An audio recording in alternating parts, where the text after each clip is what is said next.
this is Jackie with Inthekeyofchange.com. I'm here with members of Fit for a King, and we're here at Virginia's Intensity Fest. So what are some benefits of playing an all-day festival like this? Get to hang out with a lot of friends that we don't see very often, and a lot of bands that we love that aren't necessarily in the same genre as us, that we wouldn't really tour with much, like bands like Conditions, which we jam all the time. We wouldn't tour with a band like that, so it's cool to be able to play a show with them. Good mix. What can fans expect from your live show? A lot of jumping.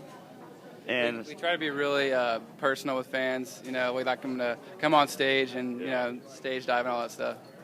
So you don't mind encouraging fans to stage dive? We encourage that. As long as they can do it responsibly, don't go feet first. Yes. Please don't go feet first. That's just fucking stupid. Remember, don't go feet first. Just lay back or belly flop. Because if you go feet first, you will no longer remember the next 5 to 10 minutes afterwards for at least one or two reasons. I think that's only fair. How do you make a lasting impression when you're on such a big list of bands? Just got to make sure we do our thing and just play as solid as possible, get kids involved, give them something to remember. Like, even yesterday, a kid, stage dove, and he did a flip, which I don't advise that either. And he missed. He comes to our merch table after, and his wrist is like this big. And he's like, I want a shirt. And he's like freaking out. He's like, I'm going to remember this show forever. I was like, well, if that's what works, then. The scars will make it memorable. Just being personal with fans, and after we play, talking to them, and just being real with people, I feel like is a lasting impression in itself. Metal and hardcore has sort of evolved from the very basement roots to sort of not quite mainstream, not quite radio friendly. Where do you see it going next? I see it just getting bigger because it's really being a lot more well accepted. 10, 15 years ago, this would never happen at a church, a festival like this. Oh yeah, that's right. We're at a church. Yeah. They would be get these heathens off of our front lawn. Yeah, sometimes I forget where I am. I'm in a church. What is the role of social media as far as either you personally or your band? Social media is huge. Like you're saying, how it evolved. Before you had social media, MySpace, Facebook, it was just, magazines and all that stuff. So now it makes your band, being able to be on Facebook and to promote it that way. It helps album sales and stuff like that. It really just gives bands the opportunity, no matter what level they are, to get out there. Whereas back in the day, to even just book a show, you would have to go to the venue and find stuff out, call them, do things. And it honestly was right place at the right time for a lot of those bands because there wasn't a online, pretty much an encyclopedia of bands that labels could look through and stuff like that. Back then, you'd have to play at a venue where a representative was there that night and impress them. So now it's a lot easier for bands to get found and stuff like that. Another way that some bands get found is through YouTube. Yes. Have you guys made a music video lately? Actually, before we got signed, we put out a video for a song called Ancient Waters, and that song just did way better than any of us thought it was ever going to do.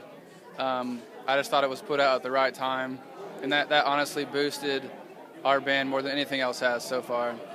Yeah. So that's definitely a benefit, is that you got recognized. Yeah, that was a benefit, yeah. That's a huge benefit. YouTube has definitely changed some careers. Yeah. Hopefully mostly in the positive. Justin Bieber was found on YouTube. Okay, so one negative. Yeah. Hey, girls are supposed to like him. Yeah. Girls. Young girls. Not much. Thank you. Women don't like Justin Bieber. I don't even know if his mom likes him sometimes. Anyway. Yeah, she probably does. Anyway, some bands choose to, somewhere in their album cycle, do a remix, do an acoustic, or put out something vinyl. What would you guys like to do? We actually just got out of the studio redoing our very first full length that we did as an unsigned band. It was still selling well, fans were really supportive, and they were like, hey, why don't we just get the rights from you, and we'll redistribute it, put it in stores, re-record it, and like revamp it. Yeah, So. literally everything you just asked, we're remixing it.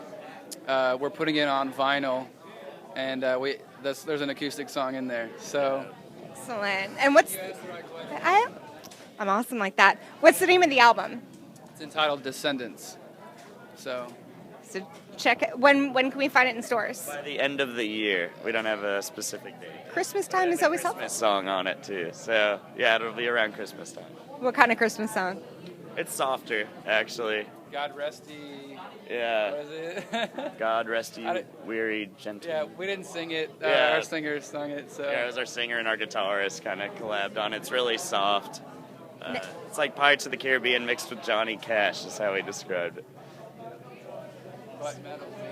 But metal. Not really. Can someone please do a metal remix of Grandma Got Run Over by a Reindeer? Next time, please. Come on, that's begging for like a real thrash If we version. wanted to get popular, we would do something like that, but we We just don't make all the wrong moves. Yeah, we just make all the Just gave you a free genius idea. Just keep that in the back of your minds. Some bands use music as a tool to communicate a message. What sort of message do you hope that you're communicating to your fans? I just we're all Christian guys. When I write lyrics, I don't sit down and I'm like, okay, what Christian song can I write today? I write about my life, and that's a big part of my life, so it reflects, and I want people to know what's on my mind, know what I've been through, and maybe them saying that faith helped me a lot can help them through it.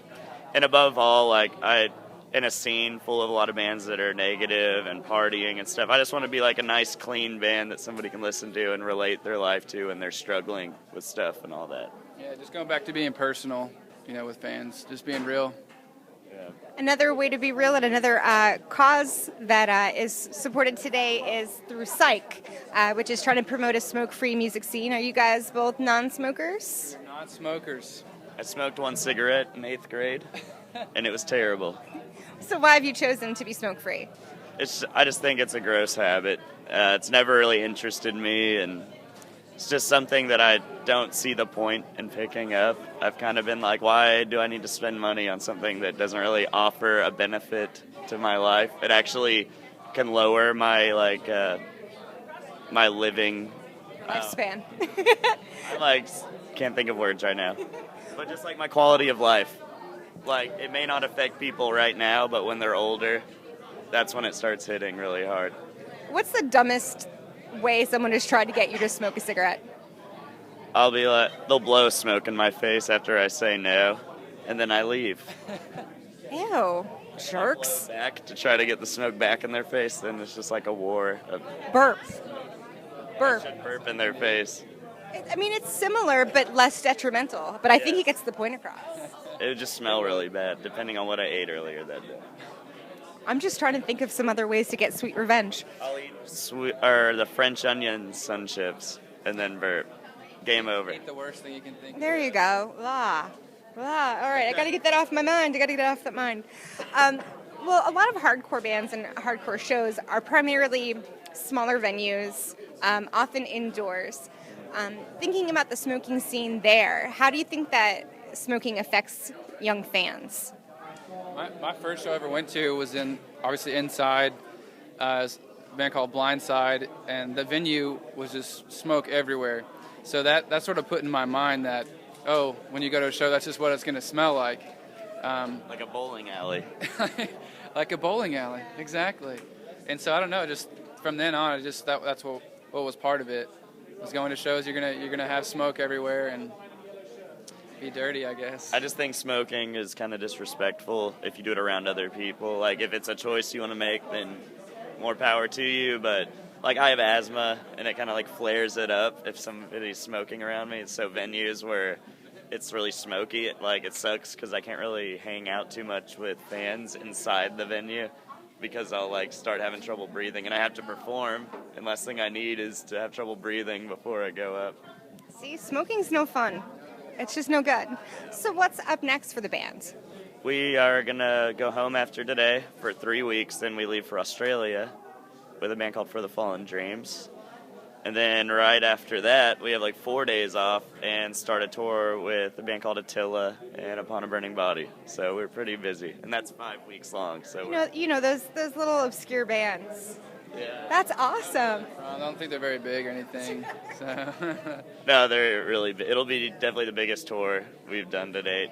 There'll be like this many people every day in a smoky room. Which is gross. Hopefully, when we're having this conversation 5 years from now, no one's smoking. Yeah. There we go. Psych will have done their job. And then everyone can enjoy the concerts that they love, and it won't be gross. Smokey the Bear should just come in and go on a rampage. Well, stay tuned for more. This is Jackie with Inthekeyofchange.com.